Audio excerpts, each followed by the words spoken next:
And welcome back everybody to coverage of the Tencent LPL Summit. It is week 5 on day 2 here as Royal take on Positive Energy for our second game. My name is Pastry Time. I'm going to be joined by Papa Smithy. Papa, very one-sided opening game here for EPHK, and I'm wondering if that's going to be the case here though, but two very evenly matched teams here for the LPL in my opinion. What can we expect here between these two? It's just a really interesting one, Pastry Time. I mean, Positive Energy was the only team only top team you could argue to avoid giant killing yesterday. They were able to take down EPHK, but were behind at points in that match, which I guess feels a little bit farcical given just how easily OMG dispatched EPHK in the last game. But still, I mean, they still did pull out and play some impressive League of Legends after that. And Royal here, they're on a bit of a wave of form. And the last time we saw this game, the second match we cast from the Tencent LPL, it was that 4 assassin comp coming out from Royal. Whereas here we see some more picks that are in line with what took down Invictus Gaming yesterday. The return once again of that white support Annie, you'd have to think. Yeah, I mean, it's one of the things where when we first started seeing Royal, when we entered the coverage about week 3, it felt like Royal, kind of playing around with a couple of things and kind of finding their footing. Definitely seems like yesterday, and the last week as well, the end of week 4, they've really just kind of found what works for them and started playing it. And absolutely, the support Annie there from Tabe, a big thing to make that comp going. I think the draft here actually has gone quite a ways through it here, but definitely want to check out what's going on. So the bands, very interesting between these two. Royal, Oriana, Lissandra, Zac. Kind of makes a lot of sense. I guess Oriana, a nod to Jojo there on the PE side. Twisted Fate, Elise, and most importantly, Fizz gets banned by Positive Energy. No more White's Fizz. Absolutely no more. So where does he go now, Pastry Time? I mean, his Cassidon is available here. It will be a blind pick mid lane, so maybe it'll be something safer. It looks like Karthus is one of the considerations coming out here. But, Gragas? They are considering their options, Royal. I think Gragas would definitely fit Royal a little more, and there they go. They're actually going to go with Gragas. They've got Shyvana as well as their jungler, of course, going to move Shen up towards that top lane, which is always nice to see. I mean, they could put Annie mid and do something crazy with Gragas, but I imagine that's going to be Gragas there for Whites. He's going to take that into the mid lane. Again, Royal seem to really find their footing. They like to play, 1 or 2 assassins and be aggressive and, kind of give Uzi space to snowball, because he's one of the few AD players that really seems to do well when he's ahead. I mean, everyone does well when they're ahead. That's a given, right? But Uzi in particular seems to do really well when he can get a foothold into the game, and it seems like Royal are kind of building around his ability to do that more. And they kind of had to get away from Caitlyn, couldn't do so much pushing. It's actually on the PE side, interestingly enough. So we're going to see Caitlyn one more time. In fact, their comp barely had a chance to get through it as the game's getting started here. Renekton, Lee Sin, Zed, Caitlyn, and Thresh, very similar it seems like to what we saw Energy Pacemaker run in just the last game we had. It is, and didn't treat them so well, but the Gragas pick, I guess, is the big unknown to me. I mean, the reason why Royal changed their playstyle the first time is that their fast push comp with Caitlyn started getting target banned by enemies. Now we're seeing the Fizz comp being target banned. Of course, Fizz was kind of the cornerstone of that comp. They were sending Fizz top against those tanks. He was winning 1v1 against Renekton. He was winning 1v1 against Shen, and then got to the stage where he could DPS anyone down instantly during the duration of the Chum the Waters there. Now we've got Gragas here, and Gragas is a similar and a completely different champion when it comes to Fizz. I mean, he splits most lanes. He can really snowball and get ahead, which plays into Royal's playstyle, but not as strong in those 1v1 matchups up top against the Shen. So you don't think, probably not going to see the forced White's top lane situation. But it looks like we are going to see perhaps some aggression coming out here in level 1. Yeah, just Royal moving through, looking to get the key wards down over on the red side of the jungle. They plot one down there just to the left of mid, and they've got one in the red brush now as well. So going to have vision of when Jing on Lee Sin there is over at that particular buff. And this is very standard from a lot of teams. Moving through safely as a team. If you get a kill, great. Both teams have reasonable level 1 options they could go for. They could have the Shen taunt. Tabe, of course, got the stun. In fact, one of the biggest things for me that indicates Royal's play in the early game is the fact that Tabe often plays this support Annie, and they're always aggressive level 1 with it, always moving through the jungle. And even if they don't get a kill, fine, but they're at least going to get those wards down.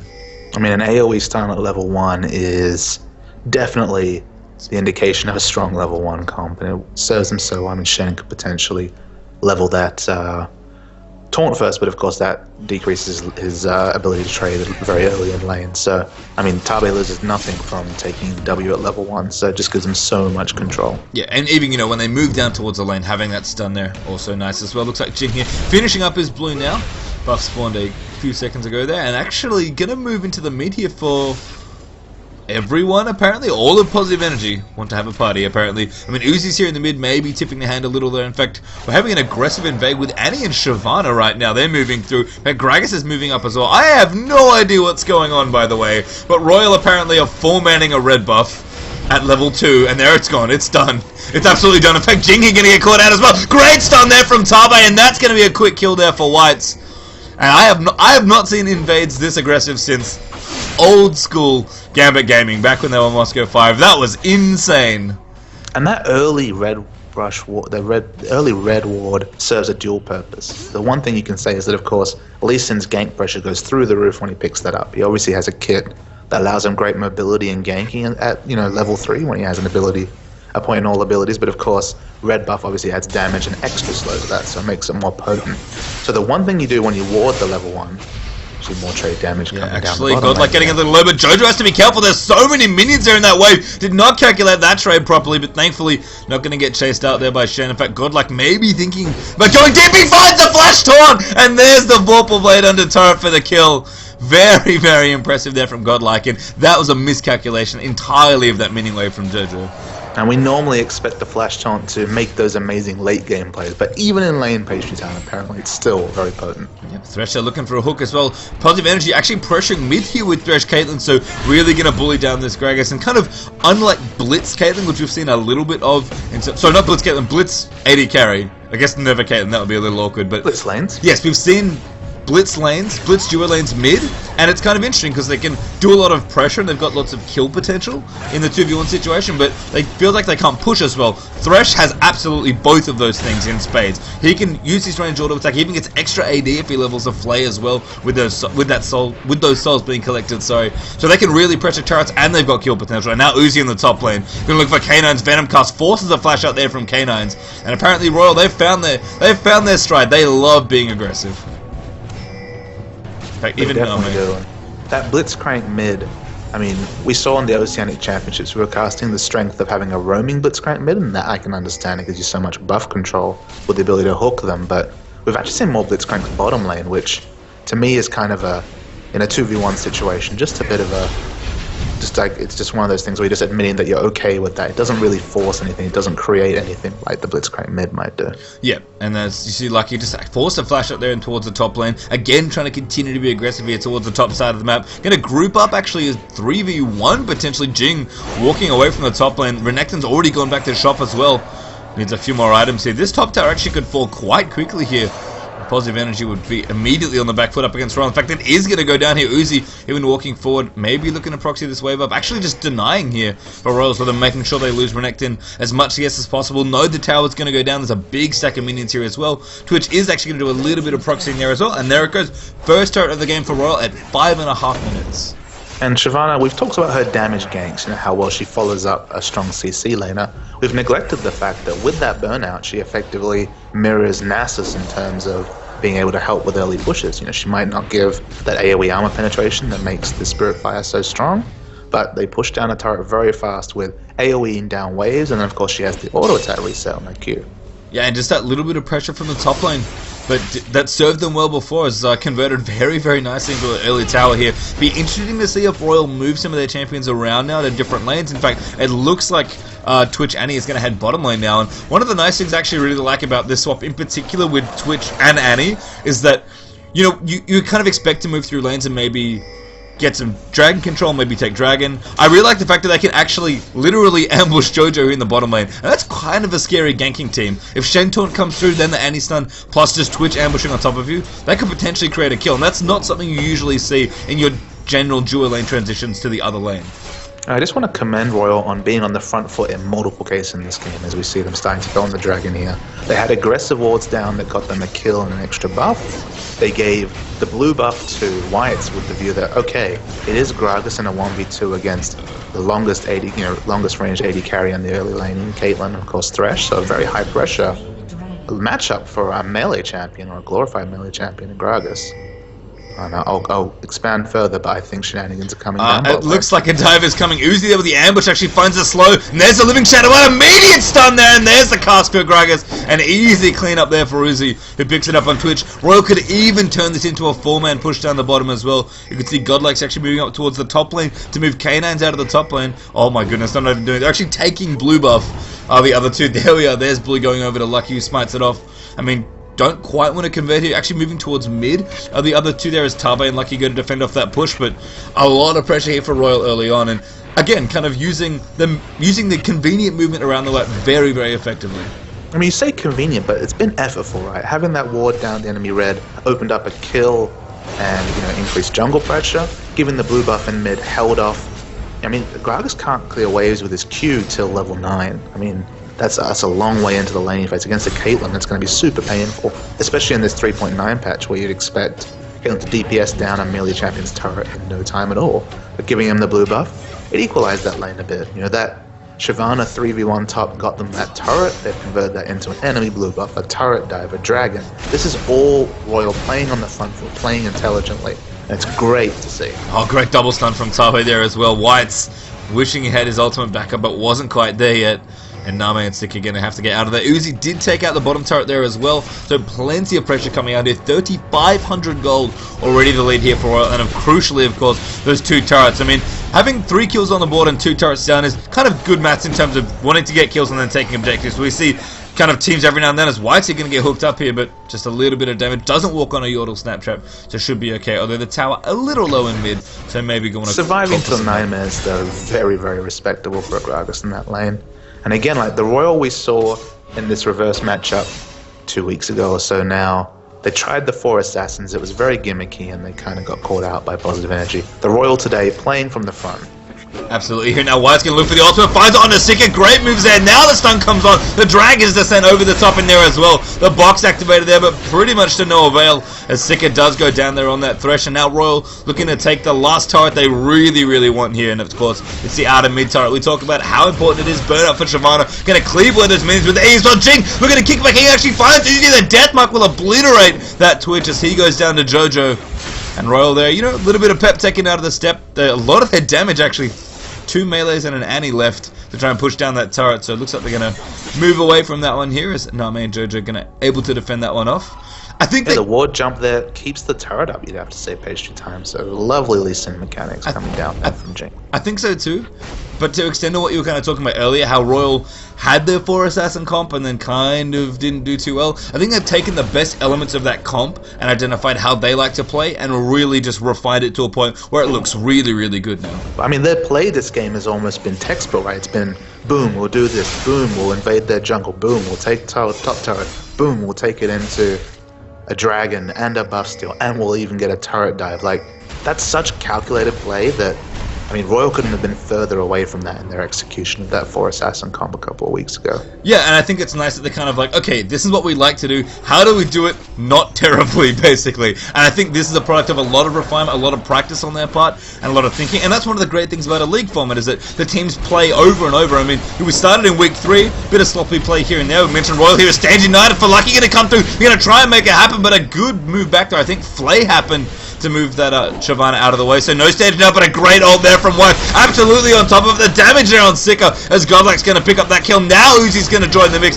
Not even there for that one, but picks up the kill on the Jing as he pops a spray and pray there for a little bit of damage. Renekton scrambling to move towards the mid lane here, but it's 5v3 in the mid for Royal. Tabe aggressively starts. The tip is in there as well. Dragon's descent over the top. There's so much damage and Shyvana even flashes forward. Picks up the double kill for it as well. K9 T going to try and defend off there, but the taunt's going to come through as well. Not done yet, chasing this from Renekton. Popped his ultimate to try and stay alive there, but the damage still coming in.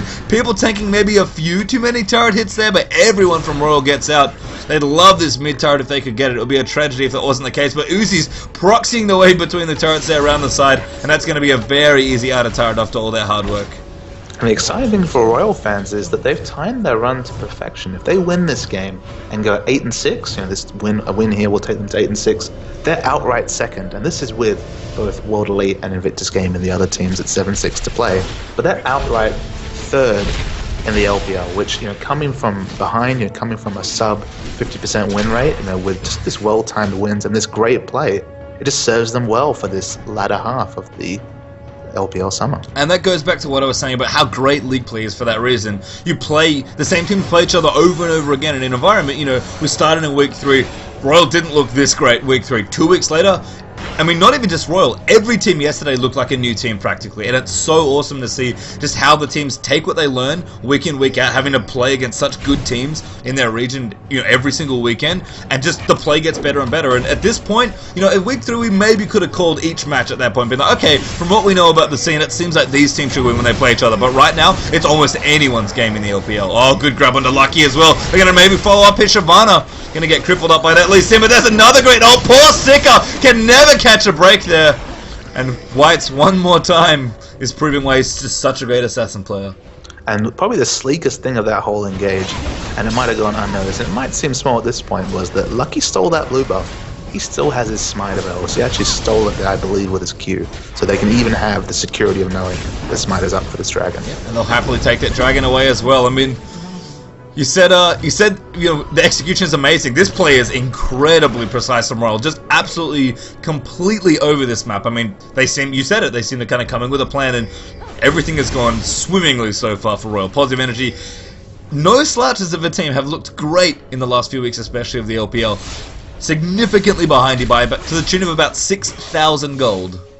It's just such solid player that, you know, you can feel confident the manager, the coach, the analyst of Royal is just going to be sitting there watching this game, and his feedback at the end of the game is going to be a lot shorter than usual, just because so far, you know, we are only speaking 30 minutes into the game, they've executed on their team plans perfectly, and that is just a wonderful thing to see. Yeah, and really, I mean, it's converted into some nice items as well. Rod of Ages finish up for Gragas already. Sunfire Cape finish up for Twitch with 2 cloth armors, likely for a Wooden Mail also in there as well. We've Blade of the Ruin Kings finish up. In fact, Uzi's going to put it to good use there on top of Name. In fact, going forward, the ambush move speed maybe going to be enough to spray and break. Cleanses off the hook just to make sure he can keep doing damage. And that's a kill there out in the Caitlyn as well. That was really cute from Uzi. Yeah, I mean, not always despite the fact that cleansing that stun on the Q of Thresh can be effective. It's not always the best choice, just because he can still come in, and if it's, you know, if the Thresh lane's winning, you can still get in there and flay and apply CC. But when you're winning, securing kills is a lovely thing. Yeah, Uzi very aggressively using that cleanse, which is not something we normally say about that summoner spell, but I mean, just aggression overall here from Royal. They've really executed perfectly here, it seems like, in the early stages of this game, and looking to really have a home advantage here. 4 for 1 in turrets right now, 10 to 2 in kills. Looks like they're going to make it a 5th turret here as the tier 2 is going to drop in the top lane. And Positive Energy, they need to find an answer and find it quickly there. Sticker looks for a hook. We're not going to do anything there. Whiteside looking for another ultimate. Whoa, what happened there as Name rides a lantern? Now K9 so in trouble as the damage comes in. Shyvana burner AoEing down everyone there as K9's going to get out of the way. Renekton and Lucky very, very low. Stand United just keeping him alive almost through that all. As 4 members of Royal are still left here. 2 for 1 there on that trade. And they're continuing to push aggressively here as well. The last tick of the night, taking down Lucky there, but 2 members down for PE. We're all still going to back off here and look to secure any map objectives they can. Yeah, I mean, you know, probably got plenty of gold to spend here. Don't want to get too aggressive here. I mean, Lucky is down. If they wanted to take neutral buffs, then of course they would need their smite there as well.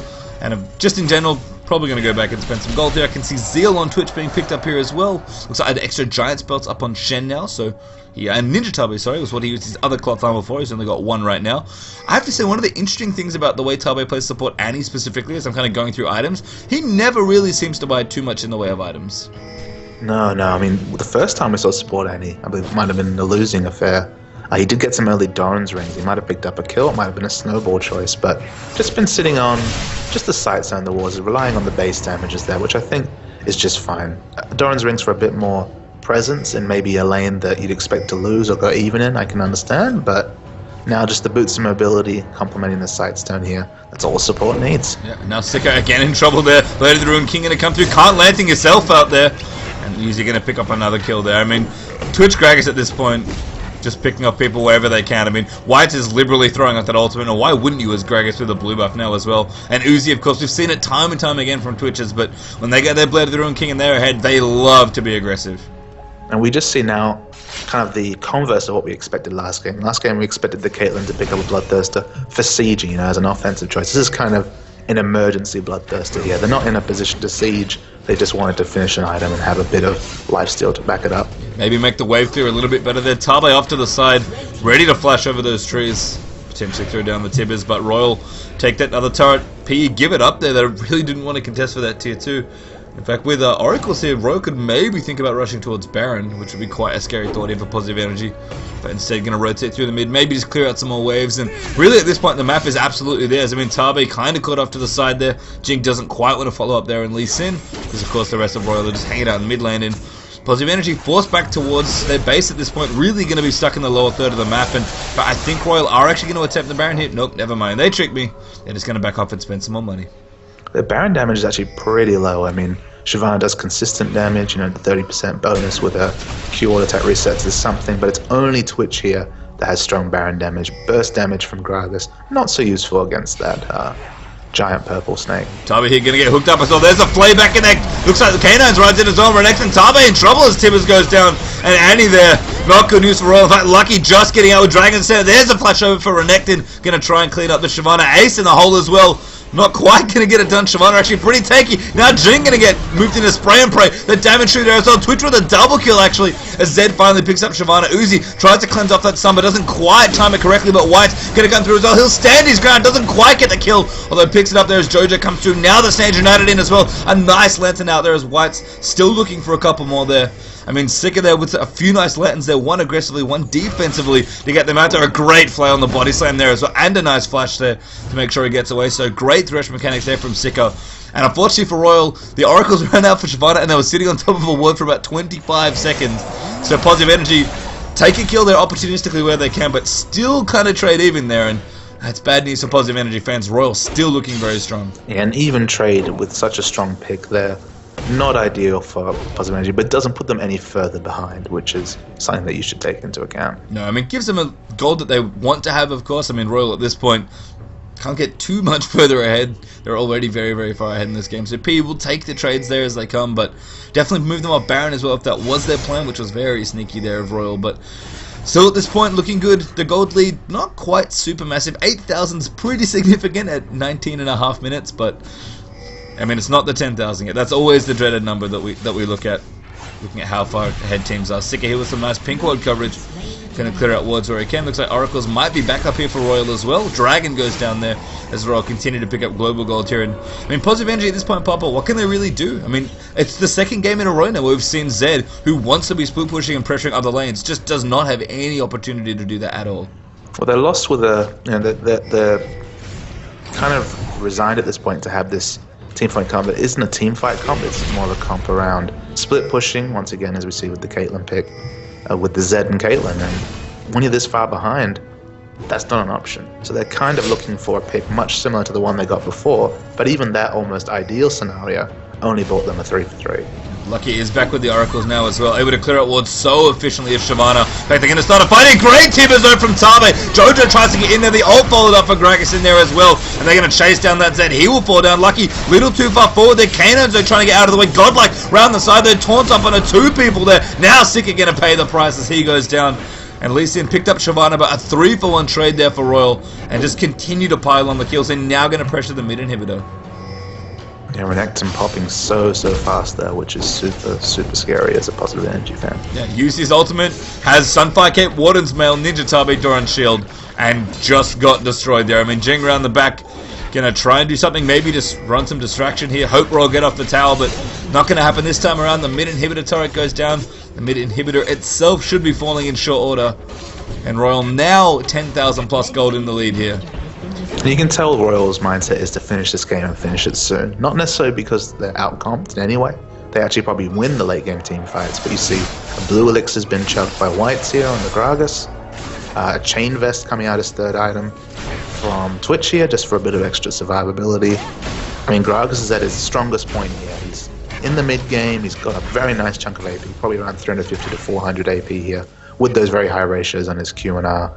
They're looking to finish this game soon, based time. And really, with the lead they have, why wouldn't they? They're just so ahead at this point against positive energy. And I think, although I agree with you in terms of 5v5 team fight, they probably win. I think they're honestly just afraid of maybe Zed actually getting to a point where he can effectively split push, because that will get to a point. Zed will have plenty of items eventually down the line there, and that's a little scary. They don't necessarily want to have to fight against a split push. I mean, they've got Shen, but it's a little flaky potentially. And you know what?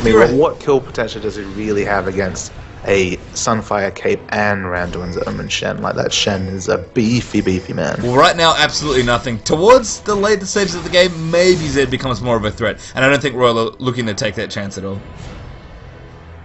I like this too, by the way. Shen down the bottom, split pushing. The rest of Royal on Baron. I mean, this is classic Shen pressure, really. That global allows you to pressure from pretty much any point on the map.